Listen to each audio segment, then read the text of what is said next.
பூஞ்சோலை மாணவர்கள் அனைவருக்கும் வணக்கம். நம்ம பழைய 10th எக்கனாமிக்ஸ் லெசனில் இந்த பாக்ஸ் இருக்குது. புது புக்கில் கிடையாது, ஆனால் இது நம்ம சிலபஸில் இருக்கக்கூடிய முக்கியமான ஒரு பாக்ஸ் கொஸ்டின். இதுவும் பார்க்க போகிறோம். கரண்ட் அஃபேர்ஸ் ஓரியன்டாகவும் ஒரு முக்கியமான இன்ஃபர்மேஷன் இருக்குது, அதையும் பார்ப்போம். சரிங்களா? அதாவது முக்கியமான சட்டங்கள் பாருங்கள். பண மோசடி சட்டம் 2002, மூலம் நிதி சட்டம் 2015. சரியா?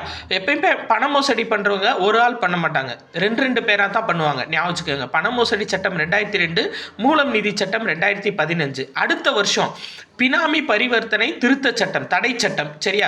2016. ஞாபகம் வச்சுக்கோங்கம்மா. பண மோசடினா 2002, மூலம் நிதி 2015, பினாமி பண பரிவர்த்தனை சட்டம் 2016.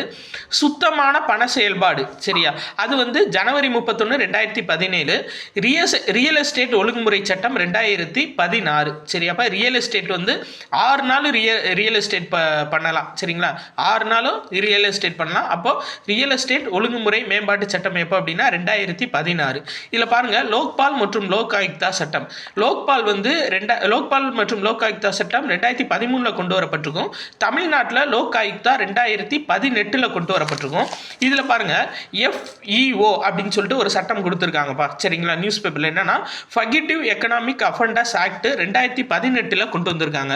ஒருத்தவங்க இந்தியாவில் அதிகமாக கடன் வாங்கிட்டு வெளிநாட்டுக்கு தப்பி ஓடிட்டாங்கன்னா அவங்க வந்து பொருளாதார குற்றவாளியாக கைது செய்யப்பட்டு அவங்களோட சொத்துக்கள் எல்லாம் இந்தியாவில் முடக்கலாம் அப்படின்றதான் இந்த FEO சட்டம் கொண்டு வரப்பட்டது 2018, ஃபகிட்டிவ் எக்கனாமிக் அஃபெண்டர்ஸ் ஆக்ட். சரியாப்பா? இது நியூஸ் பேப்பரில் வந்தது. இது நம்ம ஓல்டு புக்கில் இருக்குது. புது புக்கில் எடுத்துட்டாங்க, பட் சிலபஸில் இருக்குப்பா. ஓல்டு புக்கில் 4வது லெசனில் அரசாங்கமும் வரிகளும் அப்படின்ற லெசனில் இருக்குது. நன்றி.